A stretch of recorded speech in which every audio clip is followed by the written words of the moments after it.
Hey, good people. Sammy Ashe here, the Executive Director of the Ashe Academy, and your host of our Inspire, Uplift, Engage podcast.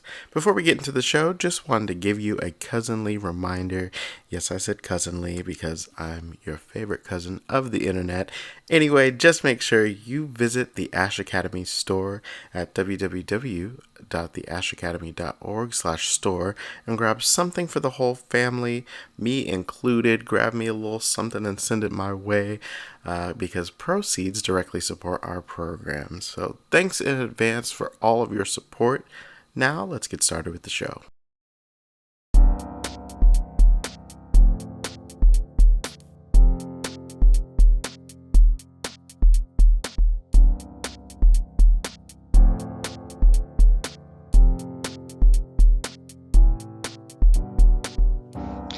Welcome back to another episode of the Ashe Academy's Inspire, Uplift, Engage podcast. I'm Sammy Ashe, the Executive Director of the Ashe Academy, and we're doing things a little bit different this go around. Every other week I do a one-on-one, but this week we're going to be doing a Black-owned business spotlight, talking about the Ebba. So let's get into introducing the team members. So we're going to start off with Giovanni. He is the user experience designer for the Ebba. Born and raised in Seattle, and went to University of Washington, and is a ginger beer connoisseur. Had to put that in there. So welcome. Hello, Then hello. then we have Andrew, who is the CTO of the Ebba. Was born and raised in Fayetteville, North Carolina. University of Washington grad as well, software engineer. Wanted to note that he's a coffee connoisseur, loves cooking and gardening. So welcome. Thank you for joining us. Thank you so much for having me. Absolutely. And then Tema Woods, who handles the business and operations for the Ebba, is a serial entrepreneur who got his start in real estate. He's a veteran who served in two branches, Army and Air Force. Sorry, Andrew was also a vet as well. Um, and Back to Teema, he's a University of Washington grad with a bachelor's degree in law, economics, and public policy. So thank you so much for joining us. This will be a very different conversation because I'm going to be asking the three of you. Oh, you're muted, Teema. Okay, there we go. Thank you for having us on.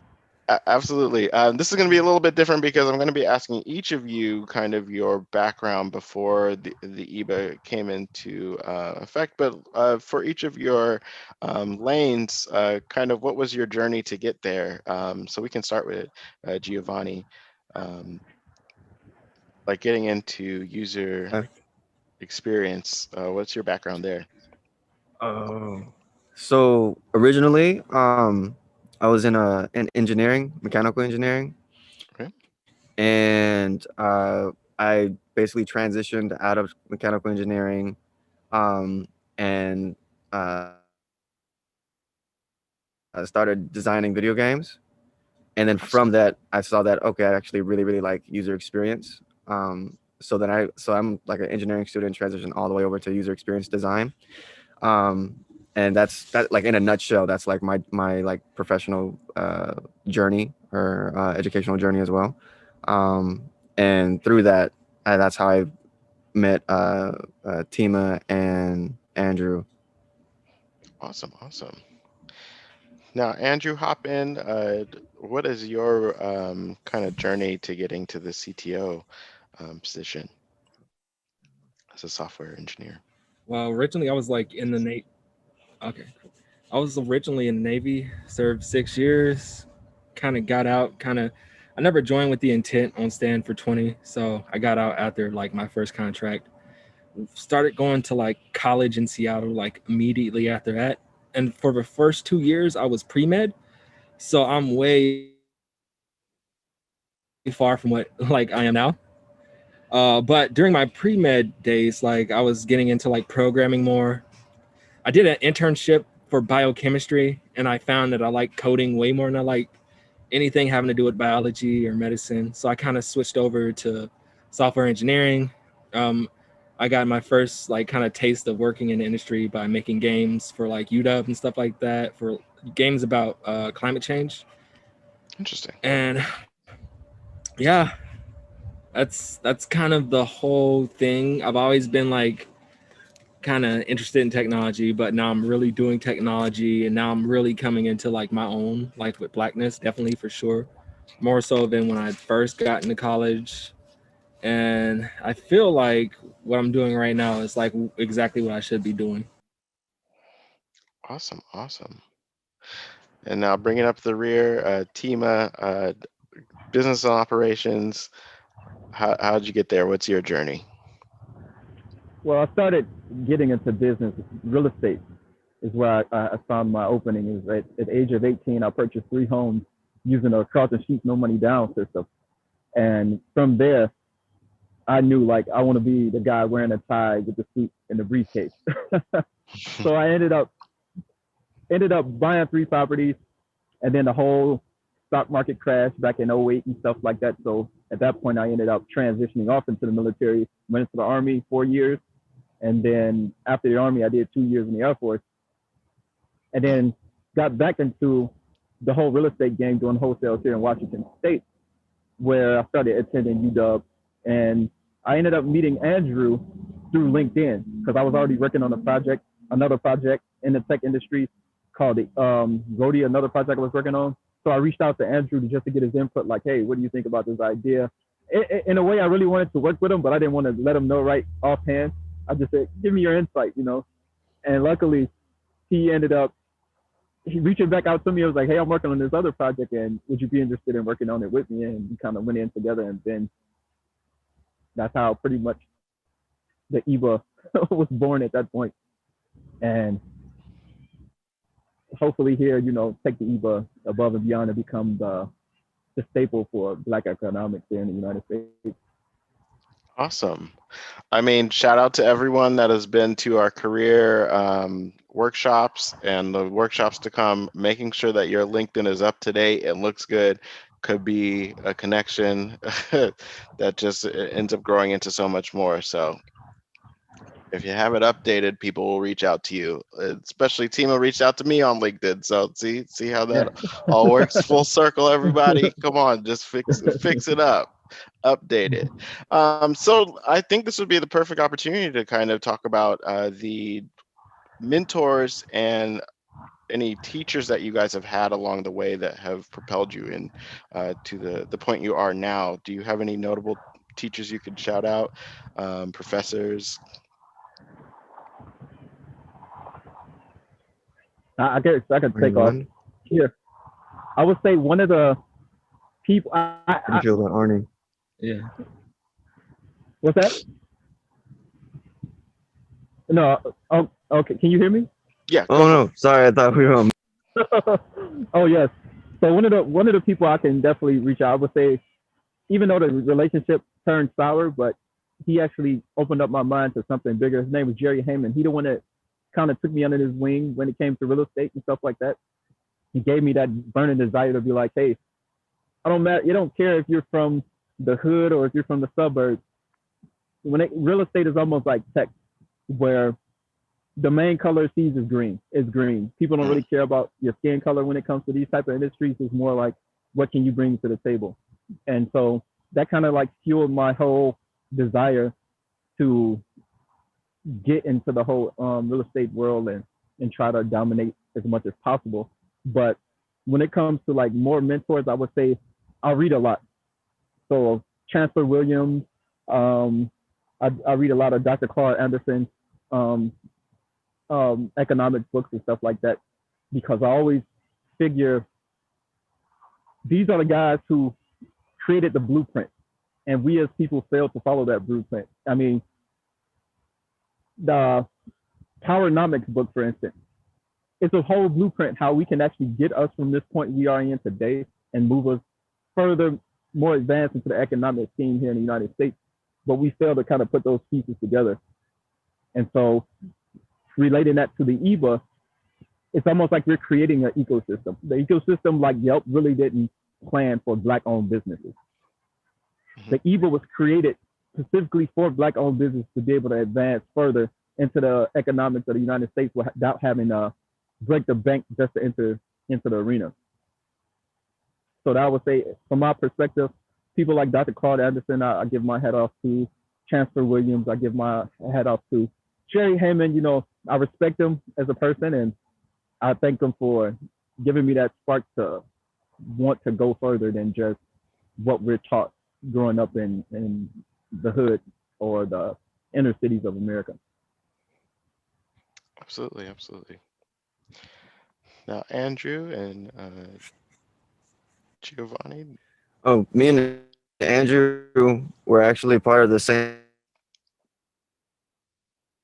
cohort program over at, in particular, his name is Arnie Lund. He's a amazing designer and project manager.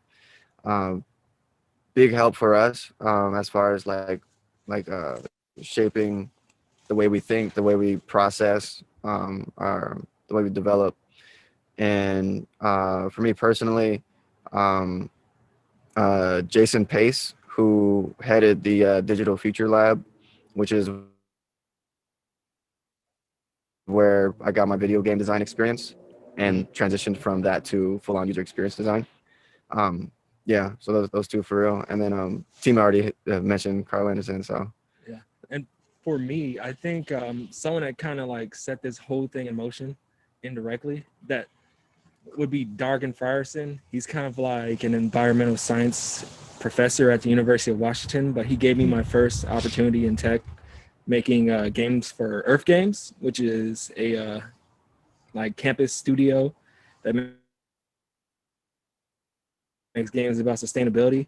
But funny kind of how that works out, because when I was looking for a new major to do, when I was switching majors, he recommended the major that I actually went into, where I met Gio. And also, he helped me get a lot of interviews about the work I did. And with one of the interviews, that's actually how Teema met me. Yeah, so it's kind of funny how it plays out. But also, someone that I think who should be recognized, I've never met this person, is Nipsey Hussle. Oh, absolutely. Nipsey Hussle is definitely a good example. Absolutely. Showing you that you can really just because you make it out the hood doesn't mean you really forget about it, and you have to take what you have at that moment and really reach back, kind of on each one teach one type of mentality.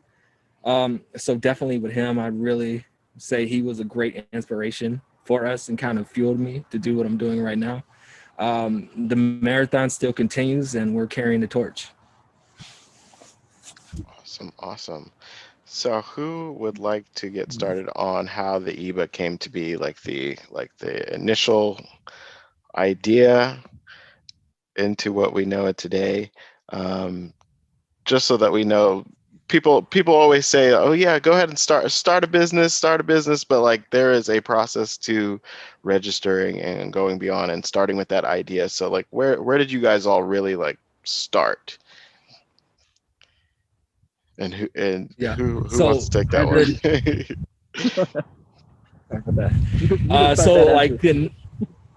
Okay, cool. Kind of the initial thing, like I like how you say, people say start a business and then it kind of goes nowhere. Actually, when me and Gio were first in our first year, we had just gotten to know each other, and we were like, oh, let's do a Black business directory. At that time, we were calling it something like Coco, which literally means nothing. It was just a word we made up. But we actually didn't follow through with that, just because we thought, okay, there's not going to be anybody that wants this, kind of like, and we have this other stuff in college. So it's kind of always been on our mind. But definitely, like the second time around with Ebba, right? It was just kind of like, I still had that idea on my mind at some point, like, okay, like there's still a demand for this type of product. The type of products that are in this market right now, they might not meet the complete needs of people. And I think we could really make something with this. And around that time, I just met Teema, and I was like talking to my partner about this, and I was like, oh man, I really still want to do this app. And she was like, oh, well, yeah, find some people to help you. I was like, Oh, there's actually a guy I just met. He has gusto. I like him a lot. So that's kind of how I brought Tema on board, and kind of like with Gio, he's kind of just like a legacy member of it because he was here from the initial idea before the Ebba was ever the Ebba, and before there was ever even a design. We were just talking about it, so like I had to bring him on board. So that's kind of how this whole thing started. But if anybody has any like alternate perspectives or anything to add, yeah, you guys can go for it. You got it. Cool. Awesome. So why the EBA now? What is the reasoning for following through? There have been multiple things happening in the news, but why is it so important that you guys are facilitating this app and this experience right now? Ooh, can I take this one? Go for it. Mm-hmm. I would say one of the biggest issues, especially in the Black community, is finding trustworthy platforms. Before we actually dove into the EBA and did the backbones of the work, we kind of researched other companies and where they fell short when it came to the community. And I won't mention any of these companies' names because we're not trying to tarnish any Black-owned companies that's trying to further the cause. Absolutely. But a lot of these companies don't take into consideration what their customers are asking for. So after further research of multiple companies finding where they fell short, reaching out to some of their customer service base, we decided to create a platform that would not only compete, but also push these companies to, how do you say, create a better product. Because we're in an arena where, yes, it's competitive, but we're not in here just to compete. We're in here to make sure that they're doing what they're supposed to do to bring the whole Black community up as a race, as a organization into Black economics. And so these companies had troubles when it came to customer service replying back to their customers. These companies had troubles when it came to supplying products. A lot of people were saying like, oh yeah, I paid for this, but I never received anything. Or scams. We all know in this industry, we got a lot of companies that portray themselves as Black owned, but they're really not Black owned. They can be Asian owned, Indian owned, but they portray themselves as Black owned to get that Black dollar. But they really don't care about the community itself. They just want the money. So this platform, all the businesses that we have on our platform has been vetted to be 100% Black owned businesses. That's one of the things we made sure we're not going to have other businesses coming to infiltrate our platform and try to say, oh yeah, we're Black owned, to take the money out of the community, because we want to keep that money in the community as much as possible. I know Gio, he probably has better numbers on this when he was telling us about the Black dollar only circulates in the community like, what is it, like 20-some seconds or something like that. It's like every 27 seconds it comes in and leaves. That's quick. Right. And that's real quick. And you compare that to other communities, it stays in for days. Exactly. So the EBA was designed to keep that Black dollar in the community longer, allow these businesses a platform where they can have a high quality product, because a lot of these Black owned businesses don't have websites. And if they do have websites, they don't have like these expensive, high paid, extravagant websites. The EBA allows them to have a high quality product at no cost to get into the platform. So you take a company like Yelp, for instance. When I reached out to Yelp to list one of my businesses, it was going to cost me $300 to $400 a month to list on Yelp. Most Black owned businesses don't have a budget set aside for advertisement and cost that big. So the EBA was designed to replace Yelp for Black owned businesses. And that's one of the reasons why we feel like, especially now with everybody wanting to support Black owned businesses and everybody's trying to jump on board to say, oh, we support Black owned businesses, just tell us what you need us to do, buy Black, buy Black. So we feel it's the perfect time for people to adopt the EBA platform. If they really about what they say they're about and they want to support Black owned businesses, well, here we go. We're giving you all the Black owned businesses in the United States on one platform. Go and support. Don't talk about it, be about it. Absolutely. Now, what has been the most challenging part of getting this off the ground?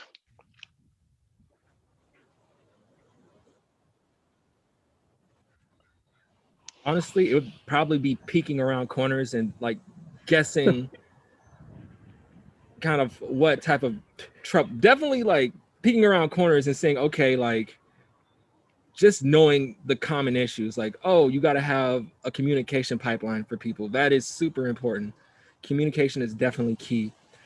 Understanding where your product sits at within somebody's mind, like okay, does our product really sit where we think it sits? If not, we need another way to facilitate the type of actions that are required, such as like, okay, business profile completions.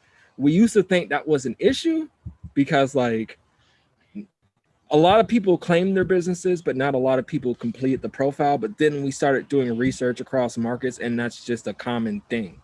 Black business owners do not have a lot of time, especially, and a lot of Black business owners, just looking at statistics, at least a majority of them are over 50. So they're not technically savvy either. So having mechanisms that account for like, okay, like if our product is information, like if like the person either doesn't want to or doesn't have the capacity or just they just can't provide the information, how else are we going to get that information? Because it's one thing to like have a list of names, right? But without context of what each thing is, it's not very relevant. So that was something definitely that was a big problem for us, was just understanding like where these types of products sit within like a certain base of customer, and just like, yeah, definitely just having something to like supplement if certain actions aren't done. So communication and just information acquisition were two big things for us. Yeah, and just to add on to that, starting out, you're starting from fresh pretty much, right? So you don't have any data to actually go back on to determine the next step. So we did a lot of we're continuing to do a lot of trial and error just to collect that data to figure out, okay, this is the path that we need to be on. So Yeah. I mean, Right. I Like feel just like fail fast.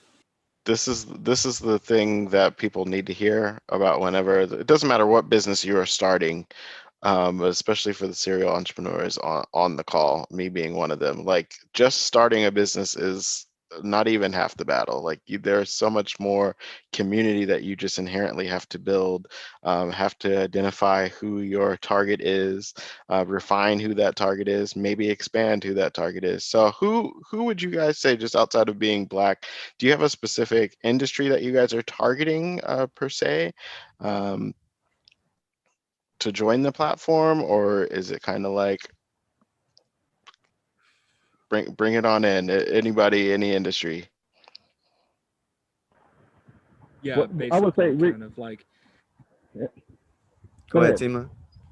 No, I would say we definitely want to cater to Black-owned businesses because those are the businesses in our spectrum that are hurt worse when it comes to economic resources in the community. Even like with this whole PP loan thing, the people that lost out the most were Black-owned businesses because they had no proper guidance in filling out the paperwork correctly, or it just wasn't advertised in that community. So we've seen all these other companies and that weren't Black-owned receive majority of that money, but the people that actually was hurt the worst were people in the Black-owned community, because a lot of them probably won't even open their doors back up after this whole pandemic is over and stuff like that.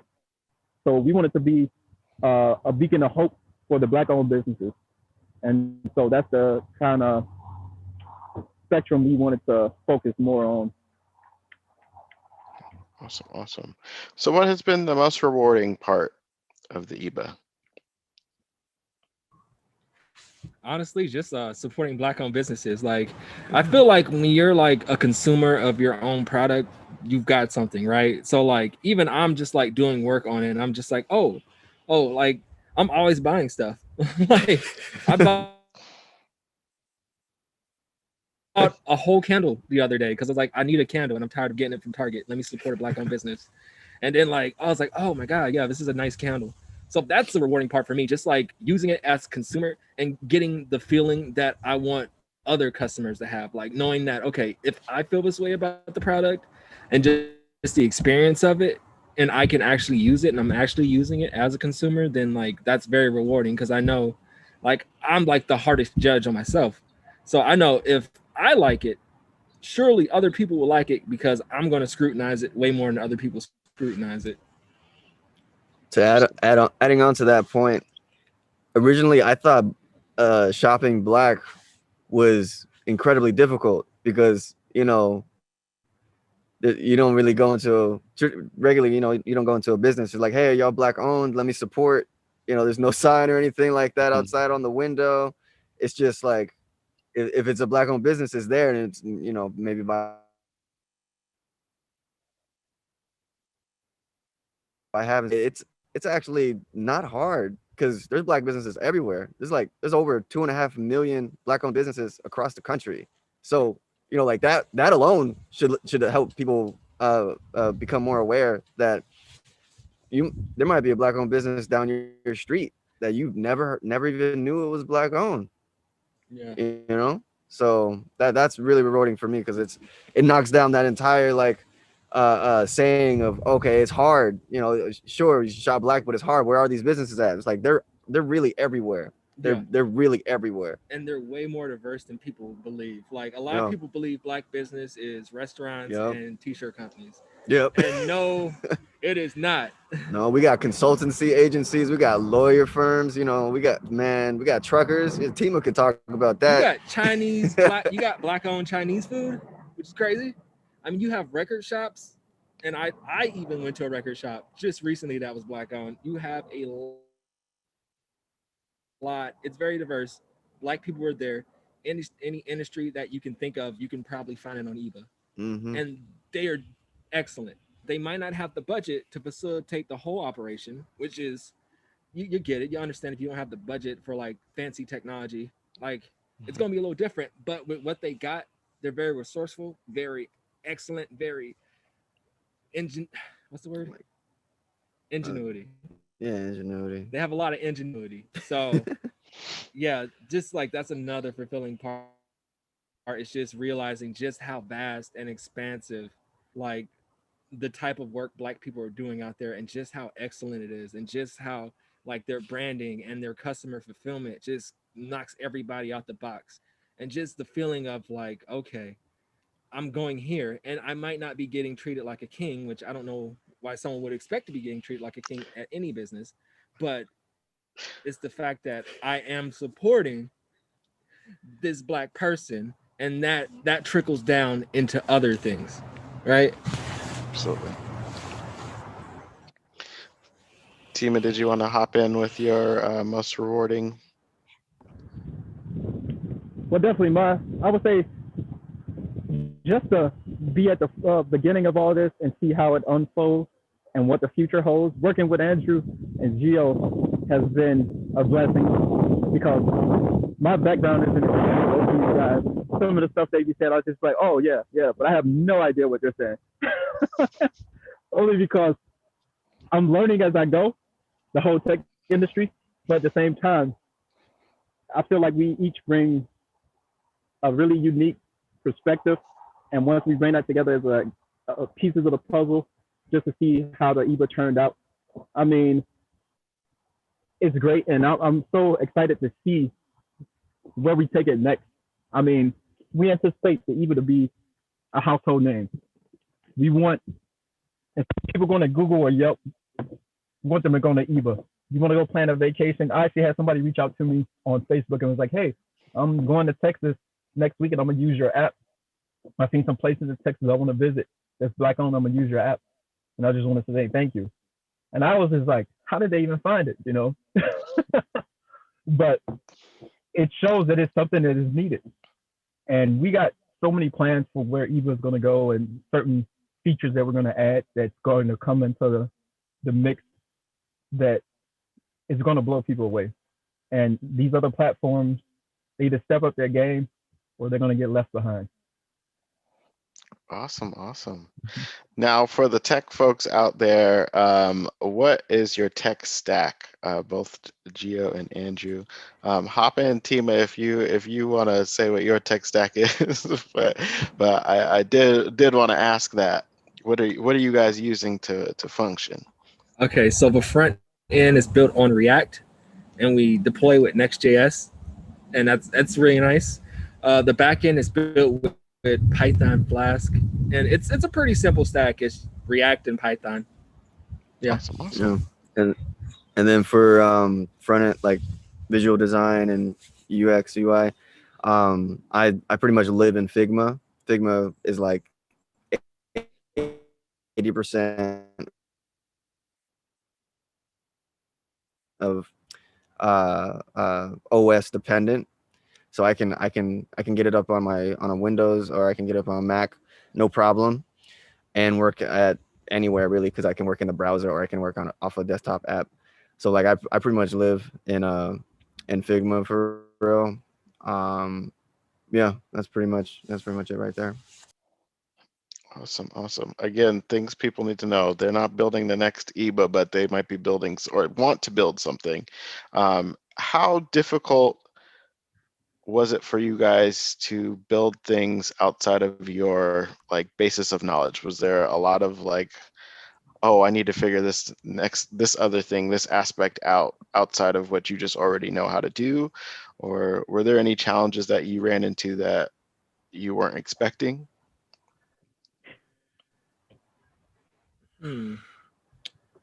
There's always an uphill battle because there's always something that you need to take to the next level. Like you might have an idea of it and you might know how to do it on a basic level, but like as you scale your company up and just like improve the experience and expand the functionality, there's always something new you have to learn. And sometimes like don't be surprised if like you learn something and then you realize you don't need it. Yeah. Because there's always a more efficient like functionality. So I think like kind of the hardest uphill battle is like, of course, if you have to learn something or take something to the next level, that's always hard. But also, when should you build something and when should you buy something? That's a hard decision to make sometimes. Like especially if you're thinking in the long term, like how much does this cost us long term? Should we build this or should we buy this? Or should we partner with somebody who does this? Definitely. Yeah. Absolutely. Well, that's, these growing pains are things people need to know about, and I appreciate you guys shedding some light on it.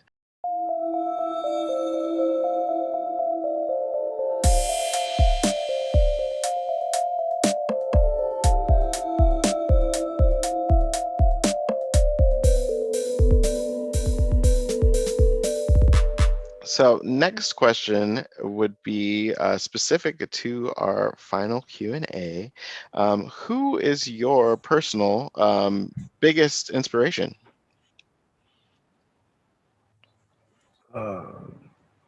Like a person or a business, or does it matter?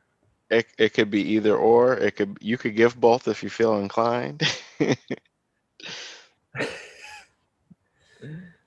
Oh man, Nipsey's definitely up there. Okay. Nipsey Hussle is definitely up there.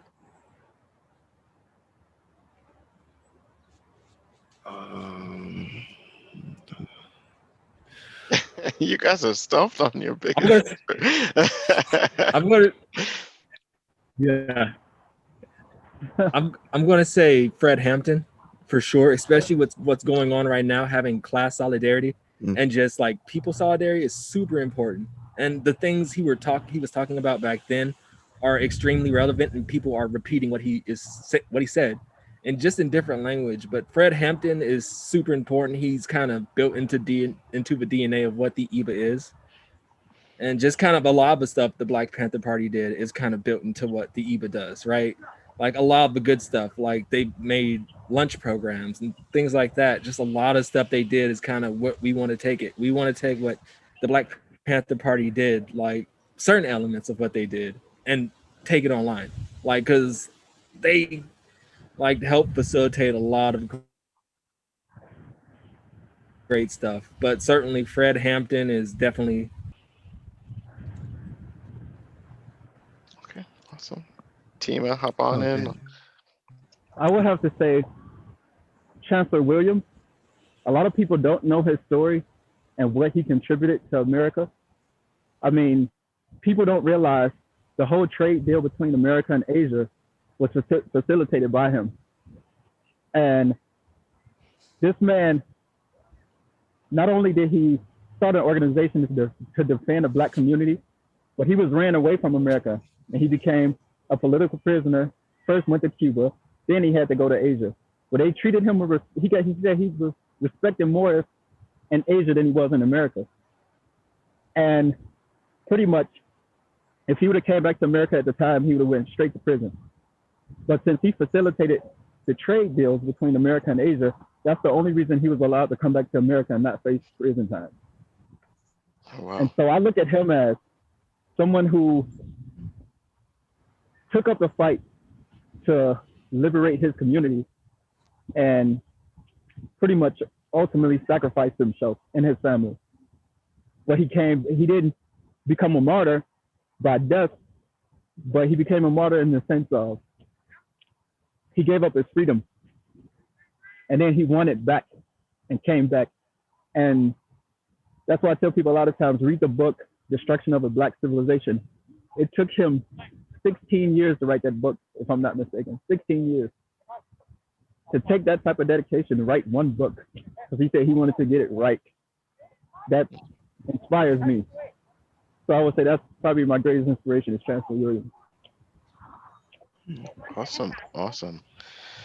Now, we did touch a little bit on this previously, so those answers might be similar. But who do you guys hope to uplift with your work? Black people. That's what I was like. Any more specific details other than just the Blackness? But is there a specific demographic within Black folks that you want to? I would say inner city kids. Actually, like there's Inner city kids. No, yeah, I would say inner honestly, city kids. like in terms of like only because I would say that because go ahead, Teema. Go ahead. Yeah, a lot of these kids don't realize that you don't need to go to college to make it in the tech industry. You can take a 12-week coding boot camp and start off making 70 grand a year. And it's not promoted in the Black community as it is in white communities. Like here in Seattle, they have both coding boot camps everywhere going on all the time. But if you go down to Tacoma, there's not too many going on down there. And a lot of them don't realize, you told me I could take a 12-week class and start off making 70 grand a year. So I just wanted to say, when it comes to tech, that's who I want to inspire. Those kids coming out of high school that might not go to college, don't want to go to the military. What else is there for me? Look into tech. It's going to be the number one skill set to have in the 21st century. Yeah, definitely. And so like, I just kind of want to say like, the goal is like, even though we do want to inspire all Black people, like what we have to recognize is that you can't help all Black people if you don't see all Black people. So within like the Black community, there are like marginalized groups. So we want to help Black trans people. We want to help Black disabled people, Black women, Black children, Black veterans. So like even getting into those conversations, no matter how uncomfortable it may be, we do want to help not just all Black people, but acknowledge that we have to see all Black people and like make sure we operate in a way that's equitable to different communities within the Black diaspora. So that's another caveat to just helping all Black people. We have to see all Black people. And once we see all Black people, acknowledge that they have different sets of problems and we have to address those. So just, we're always willing to talk to people within those communities and we are willing to compensate them for their time because we really want to know how we can make this a better platform for you. And we really want to make everybody feel like they can find their own little safe space, our home within our platform and within our community at large. And yeah, that's really it. That's beautiful. That's exactly why I asked. We have to make those points. To all Black Lives Matter. That's the basis of it. And you got to see all of those different facets of what it means to be Black and exist as a Black person. So awesome. Yeah. Final Q&A question is, how do you guys stay engaged with your motivation? So what keeps you guys going? We use a lot for fuel. Personally, I I try to harness my rage. That's an easy motivation for me. Is just anger. Coffee. So rage, coffee, and Tema. What's your one-liner? Well, I would say, being here in Washington State, marijuana is legal statewide. So Yeah, no, that'll actually, motivate you. yeah, it keeps you with the frustration. Sometimes you get frustrated with your people, but at the end of the day, you got to always realize why you're doing it in the first place, and that kind of like keeps you grounded, I would say. Because a lot of times we look at other people in this space and we just like, why are they doing it that way when they could be doing it this way? Mm-hmm. And so it infuriates you, but you kind of keep that idea of why I'm doing this in the first place and what you're looking to accomplish, and then you go and relax and get you a bowl and you're good to go. Okay. Perfect. So what's next for the Ebba? What can we expect coming up soon? Hmm. We got some big things in the pipeline for this year, Yeah. 2021. Yeah. Basically, in general, we have a lot of features that we don't want to talk about because no one else has these features, not even like the bigger companies like Yelp Yeah. or anything. But in general, the goal is community, to create something communal, to have every experience refer back to a community, to have every experience help create a community. Just like that is the key word in our next phase, in the next year and two on our roadmap is community. So community. Yeah. I mean, that's what's next. in terms of community, how can people stay in contact with you guys, reach out to you, list off all the socials and website, and if you guys want to give out any emails, here's the time. Okay. So yeah. So our Instagram is at the Ebba official. Our Twitter is at the Ebba official. And our Facebook is at the Ebba official. So it's always at the Ebba official across all social media. In terms of email, you can go to our website and go to the contact us page.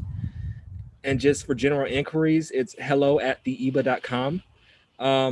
And we will happily answer your email. So that's a good way to contact us. If to Seattle, and we'll get that too.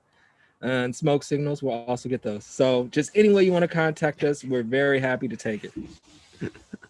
Awesome. So I just want to give you guys an opportunity for final notes, final regards to anyone that's thinking about starting a business or their business is just starting to take off. Any words of encouragement? Anyone can hop in. Oh man, don't stop. Yeah. Just start it before someone else takes your idea and runs with it. Just start it. Just get I would like get to the say, ball rolling. Actually, I would kind of caveat what you said. go ahead. Okay, you want to go, Teema? Okay, I just want to caveat what Gios said, like about taking your idea. Don't worry about if someone might take your idea or not. Like for every Pepsi, there's a Coke, right? This is Only true. you can like make your idea happen because you are the one that like it's gonna like whatever your idea is, your company, your DNA is gonna be built into your company. So don't worry about anyone taking your idea, because people use certain products because of their branding, the DNA that's built into the company, a lot of things. So just do your company, do it the best you can, and do it your way. So yeah, whatever you do, do it your own way. Let me rephrase. Don't let your idea die. Yeah. That's really what I'm trying to say. Is like don't let it die. Yeah. Because once it starts in your head and if it dies, that means you killed it. Yeah. A good quote is the graveyard is like worth like $1 trillion because a lot of ideas have died there. Like, you know what I mean? Mm-hmm. Yeah. Most definitely. And to Good team. piggyback off of what Andrew just said, you got to think there's really no new ideas. I mean, there's so many things going on in this world to say, oh, I got this brand new idea. No one had thought about that. You got to think of the aspect. I thought about a new way to create something or a new way to use something. There's one quote that I try to say to myself every day, which is challenge yourself to grow. Only with challenge can you create a more skillful self. Only with challenge and the will to engage that challenge can you become a greater person. And I try to say that to myself every day because you might be got this idea, you might be starting this business, and you're going to run into so many obstacles that you're going to want to give up. But you just got to keep moving forward. Think about all the time you already invested into whatever project you're doing. And even if that product fails, you're going to learn something from it. But the goal is to always just keep moving forward. Awesome. Well, thank you guys for doing your part to support Black businesses 365, not just for a day, not just for a season or a month. This is year round and forever. So I appreciate you guys so much. And thank you for joining me on the Ashe Academy's Inspire, Uplift, Engage podcast. I'm Sammy Ashe. This was the team behind the Ebba. We appreciate you all for joining us, and take care. Thank you so much. Thank you for having us. Have a good one. Absolutely. Thank you. Peace.